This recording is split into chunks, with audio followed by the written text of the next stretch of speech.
You're listening to The Builder's Mindset with Mike DiGiovanni, presented by Amazing Mindsets.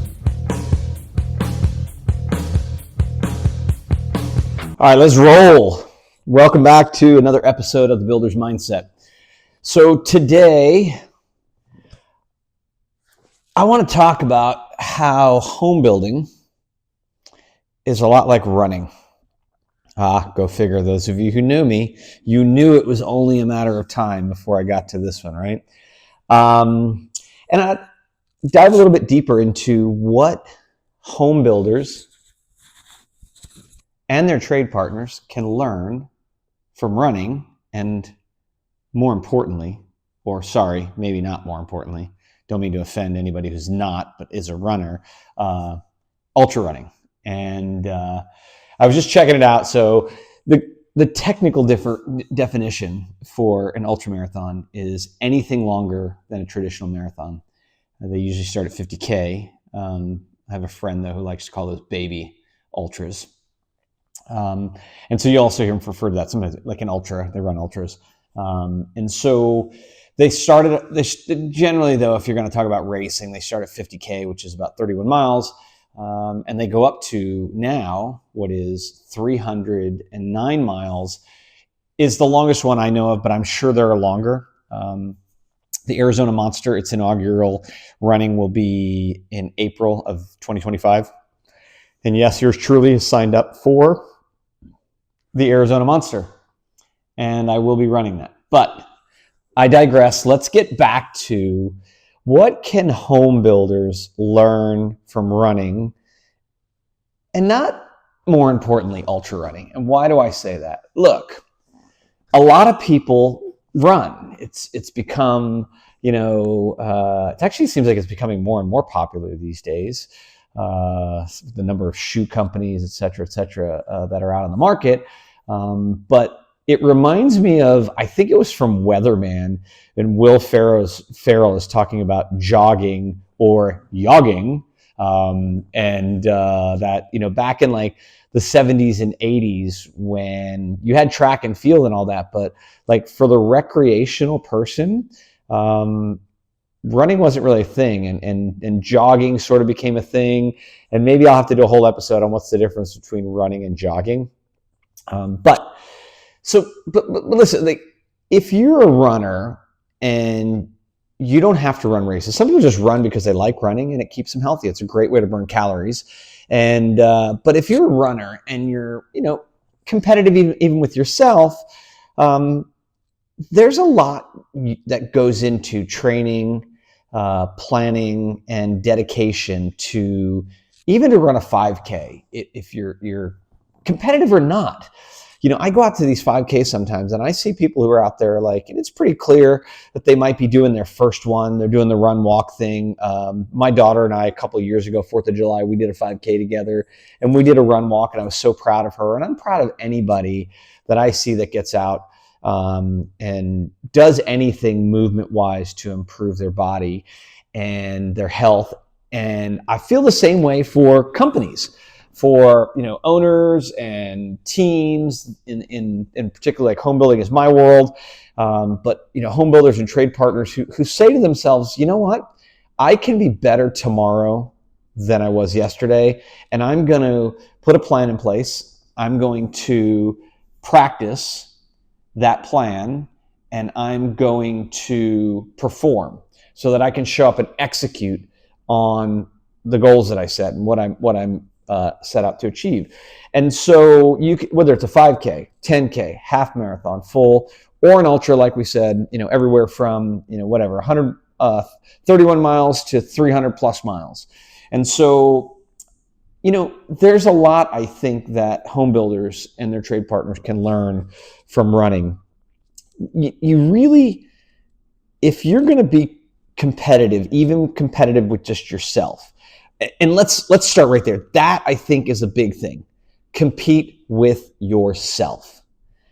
If you're elite, that's a whole other thing. If you're elite, you're probably not listening to my podcast to get tips on, how to go from, 10th place to 5th place in the Western States endurance run.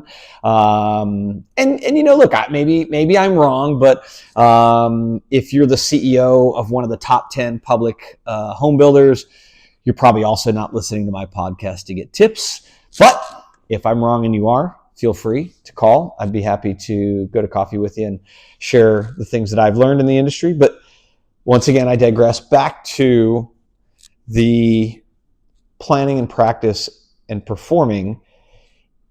If you are trying to better yourself in running, sports, physical, mental, business, first off, kudos to you. Like, give yourself a pat on the back because you're actually trying to get better. And when I think of running, it's a combination of the physical and the mental aspect to do something that is extremely difficult in today's day and age. Humans are born to run, but if you want to go run a sub 20-minute 5K, maybe that's your goal. Or maybe your goal is a sub 24-hour 100-miler. Maybe your goal is a sub 100-minute half. Maybe your goal is just to finish a 5K, period. Maybe your goal is to finish a marathon without walking. Let's start by looking at all of those goals from a builder perspective, and we've talked about this a little bit before. Let's think of all those goals as the different target consumer groups that you can go after as a home builder. Okay, so, and I'm not going to say that 5Ks are entry level, because you all know I love ultra marathons and I also love entry level, so I would never do that. But let's just hypothetically look at it like that. You've got entry level, move up, second move up, luxury, custom,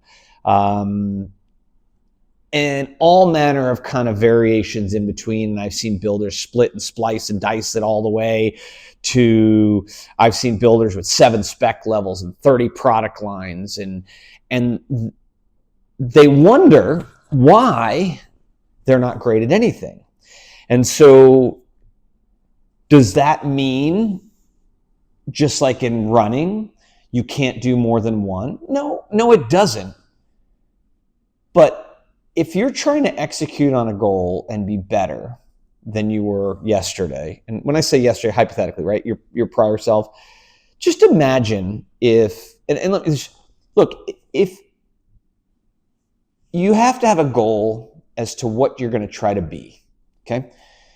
And we all know if you try to be too many things to too many people, you're going to struggle to be great at any of those.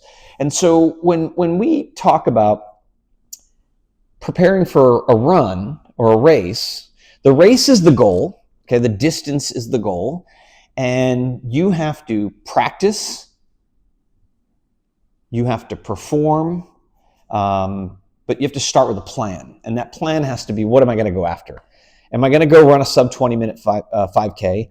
If that's your goal, your training is going to look a lot different than if you're training for the Western States Endurance 100-mile run. It's going to be different. If you're doing 5Ks and 10Ks, you're probably going to be doing a lot more shorter runs with speed work. If you're doing, half and full marathons, you're probably going to be doing longer runs. You're still going to be doing some speed work, but you're also going to start to increase the volume.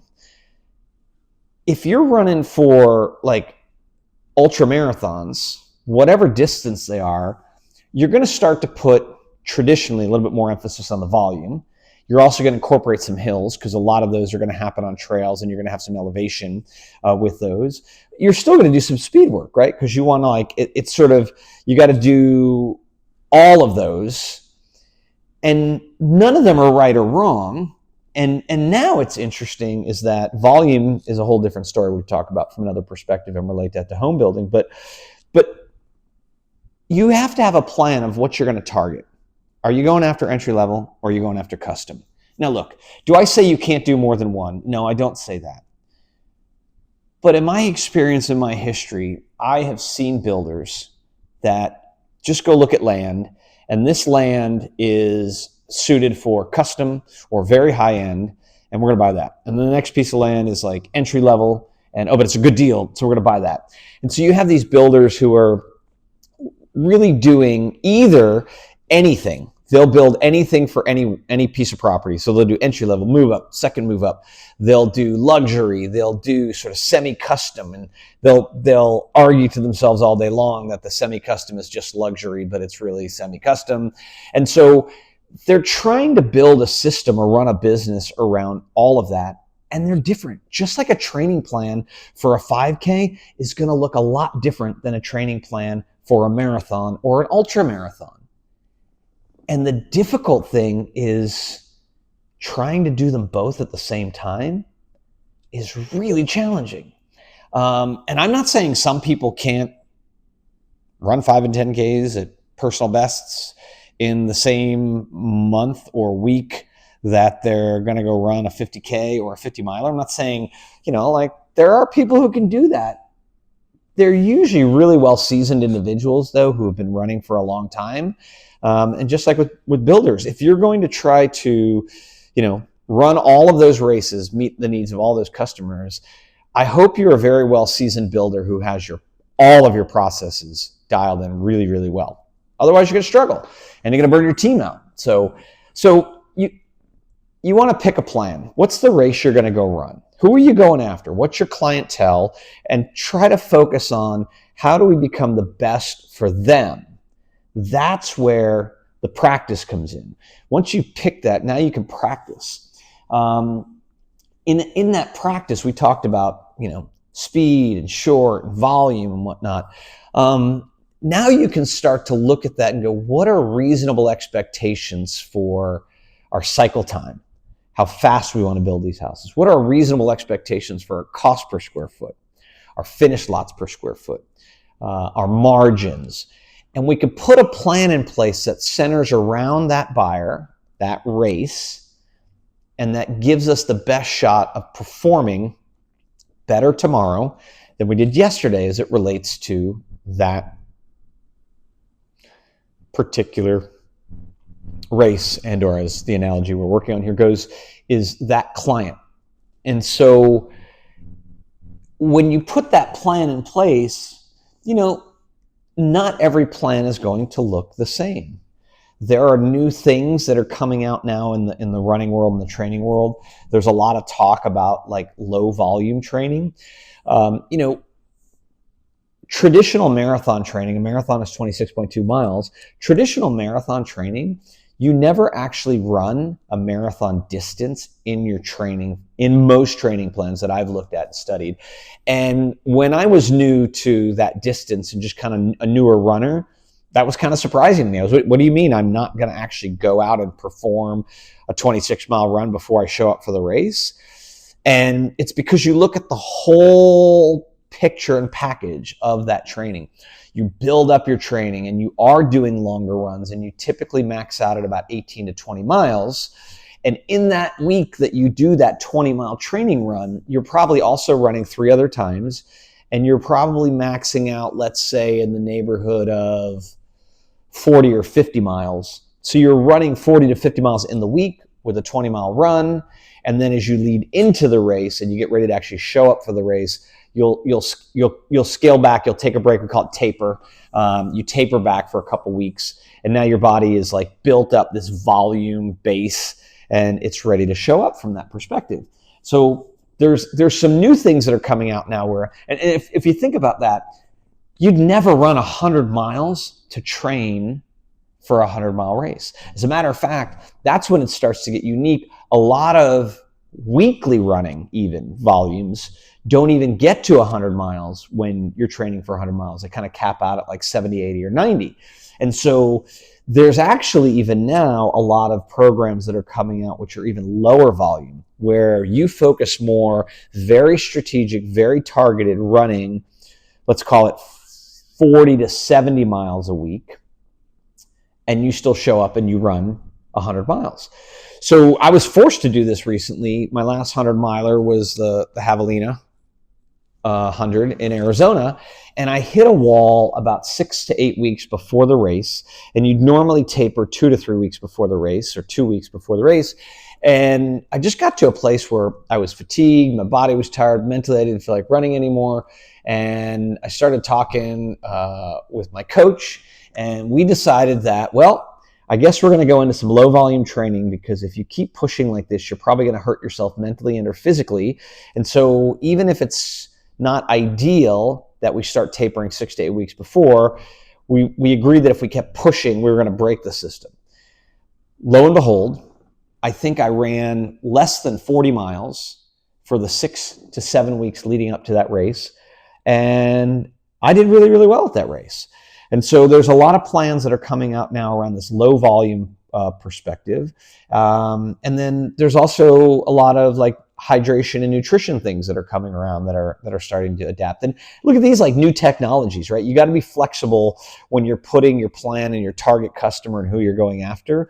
You want to be flexible, but not a wet noodle, okay? What do I mean there? It's okay if, as you're setting up your new systems, your new process, your new plans, your new programs, your new processes, if you're looking, you're like, this just isn't right, we need to adjust. As long as it's in pursuit of the goal, the bigger goal, then great, try it. Sometimes new things come out. You're struggling with something from a process perspective. Maybe it's software.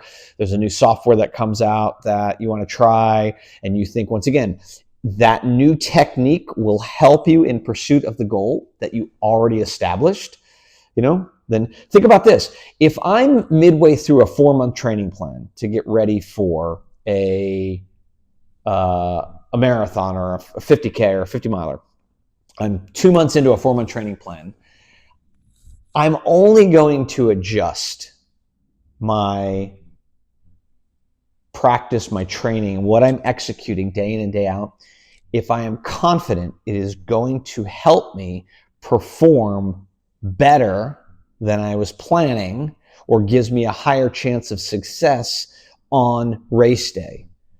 I'm also definitely not a month before the race going to decide, you know what, I don't like that race. I think instead of doing the 50 miler that I've been training for the last 3 months, I'm gonna sign up for the 150 miler, or the 135 miler, or the 100 miler.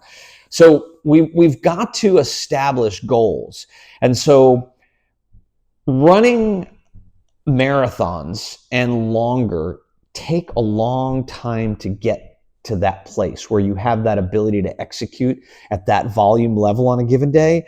And so the same thing in home building is, where you are today is the product of all of the decisions, all of the choices, and everything that you put in place and everything you've been working on, good, bad, or indifferent, over the last year, 2, 3, 4, 5.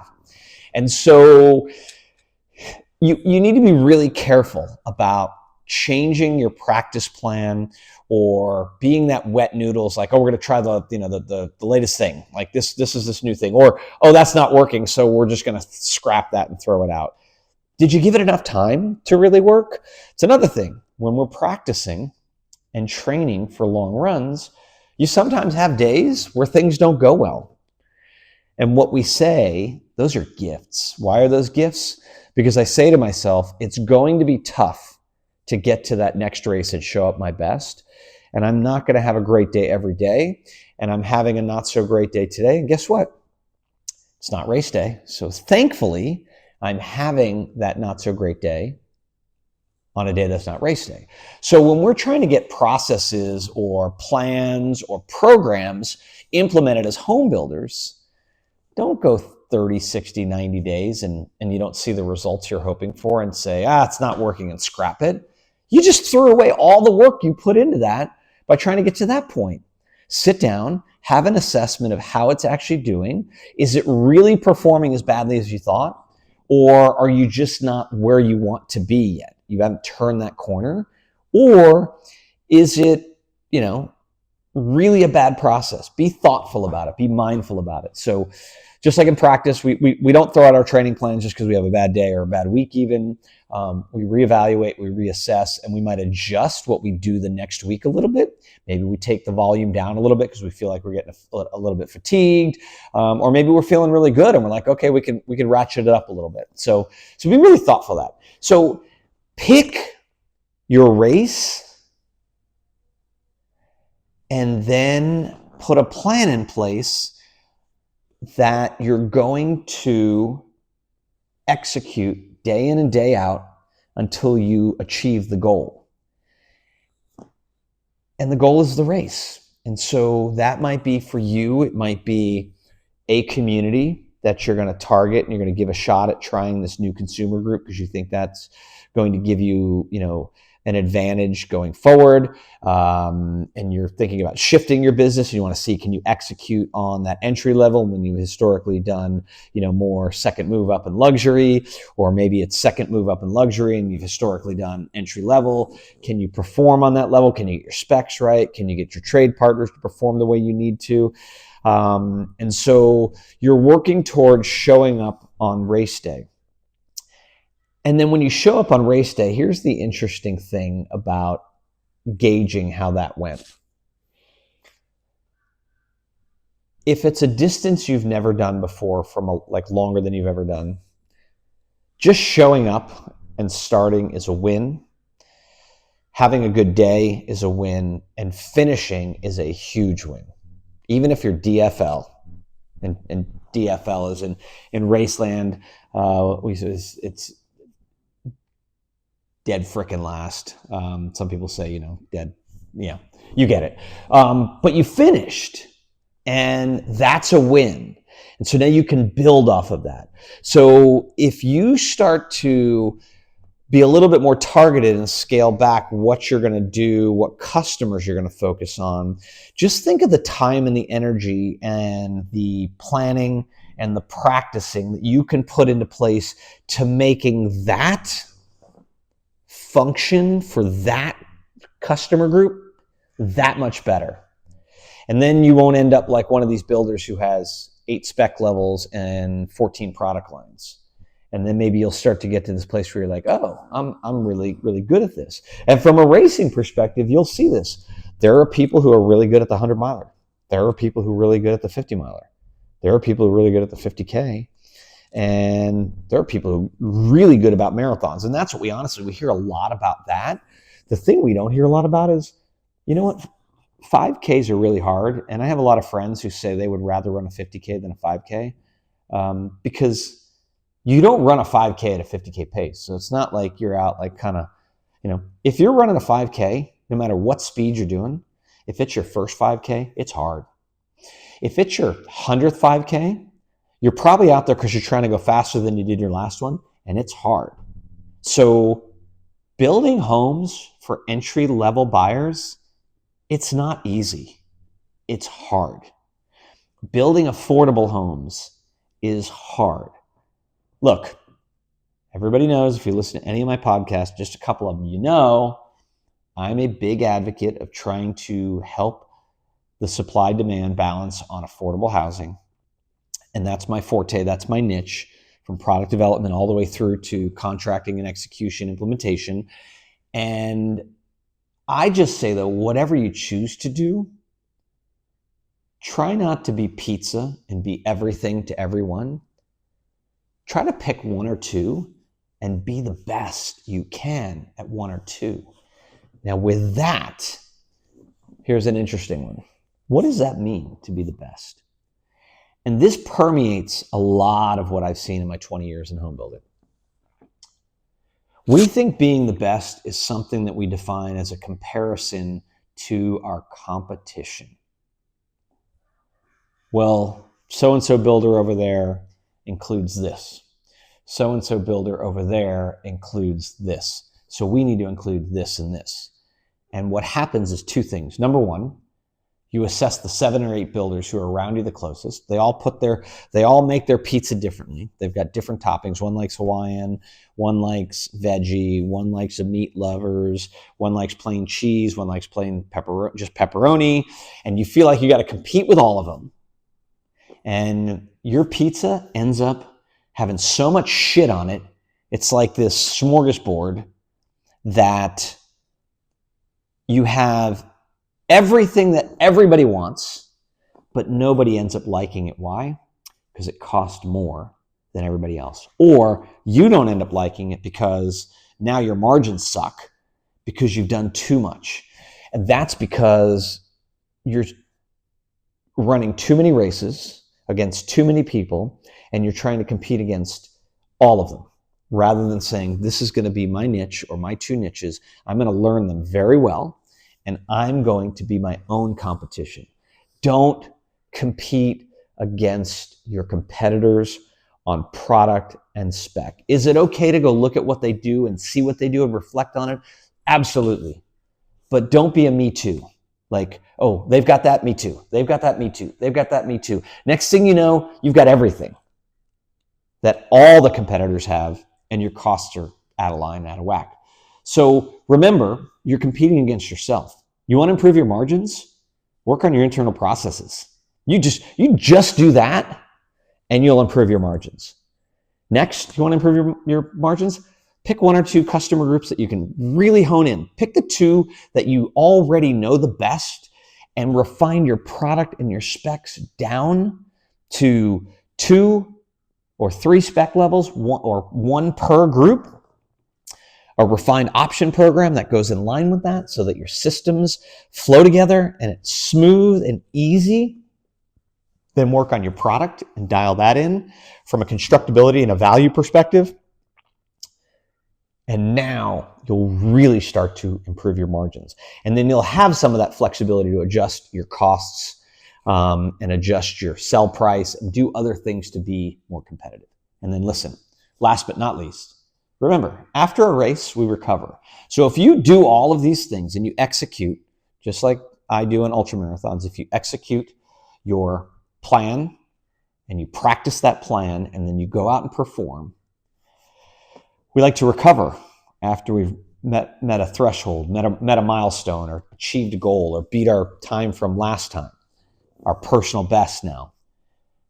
Take some time. And they say after a 100-mile race, it takes anywhere from 6 to 8 weeks, or some people even say as much as 3 months, to fully recover. Sit back for a little bit. Don't rest on your laurels, but watch.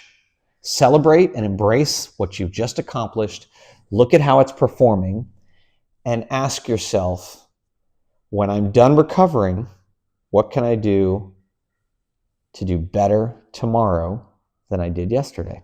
You keep doing that, and it's a win-win, and it doesn't matter who your competition is. Hey, thanks again for listening. Thanks again to all the folks who continue to reach out and tell me how much they enjoy the podcast. We enjoy it too. That's why we keep showing up. We keep doing it. And we hope you have a great 2025. We'll talk to you soon. You're listening to The Builder's Mindset with Mike DiGiovanni, presented by Amazing Mindsets.